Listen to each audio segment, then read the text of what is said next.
Okay, so as I stated yesterday, the writers for regular TV are still on strike. So the only thing we've been left with is reality TV. And I'm here to give you a little recap tonight because I found so much of it so hilarious. Okay, let me get this off my chest first.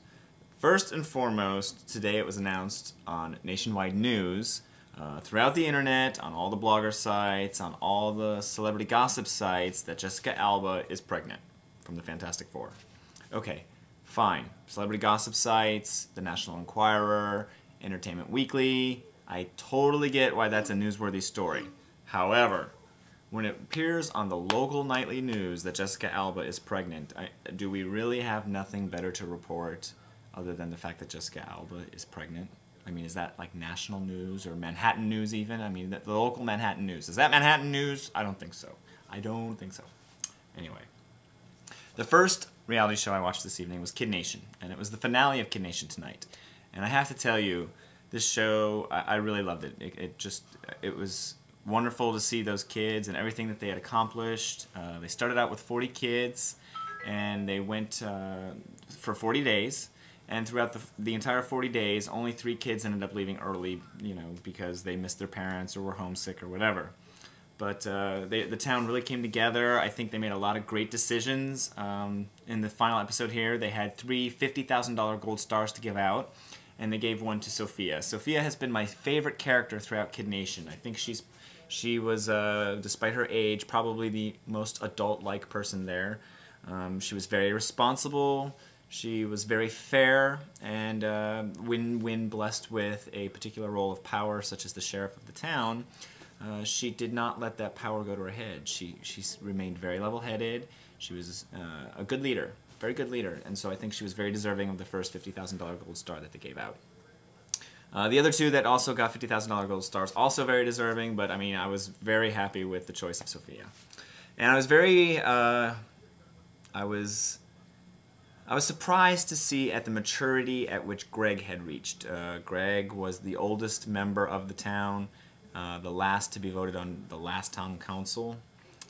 Greg, to me, throughout the series, has grown a lot because he started off very childish, very immature, prone to tantrums, prone to just, if it wasn't his way, everyone was going to know that he was upset about it.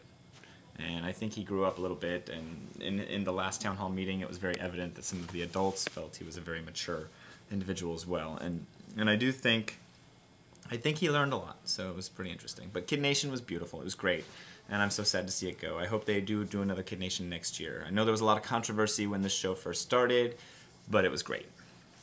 Okay, show number 2, Project Runway. Okay, we love Project Runway. I mean, come on, we're gay, aren't we? The gays love Project Runway. And this season, there seems to be a particularly large amount of gays competing. Let's just start off with that. And I think the one that I'm trying to talk about tonight is John. John, on tonight's episode, had to leave for medical reasons, and I'm probably about to go to hell for making fun of John. John is very open about his HIV status. He's been HIV positive for 15 years. His immune system is fully functional and not compromised at any point at this. He's HIV positive. He does not have AIDS. So, but. And the only reason I'm making fun of it is because they highlighted it so much on Project Runway. I'm not making fun of his medical condition at all, or him personally, but it was hilarious. He started getting this skin infection, and his lips swelled up. And he was very concerned about it, called his doctor, took care of all the medical stuff. But the thing towards the end, right before he leaves, is he looked like a character that someone was trying to morph into Donald Duck. It didn't look like he had collagen lips. It did at first. He even made a joke about it himself. He's like, oh, I got my collagen, because he had a really fat lip, and he looked like he had just had a collagen implant. But then towards the end, and he's getting all verklempt, and he's crying, and he's, I can't believe I have to go, and I'm so sad, oh my god. And he looks like Donald Duck, because his lip is like, okay, here. Let me see if I can do it. So, it was hilarious. It was supposed to be a sad moment. All the other designers were very sad that he was leaving, but I was sad that he was leaving too, but I could not stop myself from laughing. I mean, he seriously looked like a plastic mommy dearest, morphing into a Donald Duck with a long bill. It was too much. You have to see it. But Project Runway was great tonight. We love Heidi Klum. The only other critique I have about Project Runway is Michael Kors.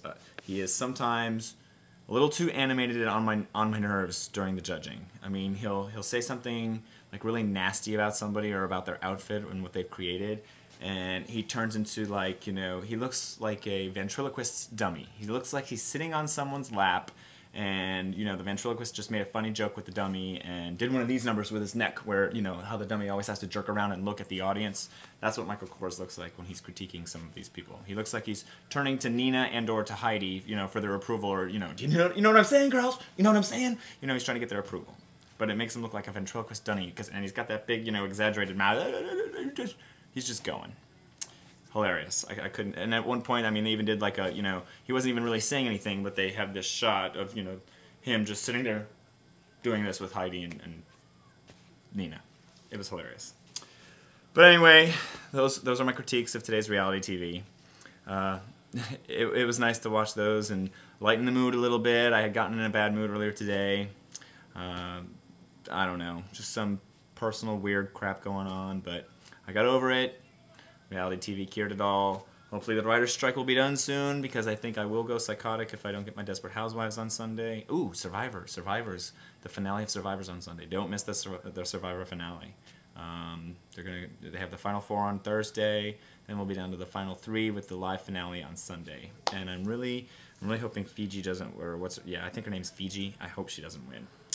I actually hope it's the lunch lady. I forget her name, but I would totally love it if the lunch lady won. It can't be the little flight attendant either, the little gay flight attendant. He can't win. He's too conniving, he's too evil, and it can't be that double crosser girl, the one that got what's his face kicked off. Can't be her either. So it has to be my lunch lady. She has to win. The only thing is, I think she's you know, they're stacked against her. I think that there's too many members of the other original tribe. They're just, you know, they're gonna get her. But we'll see. Don't miss it. Come back for some more reality TV recaps later. Maybe I'll talk some shit or do some more impressions about some of the other reality stars. You know, we'll see. I'm feeling crazy these days. Come back. Bye.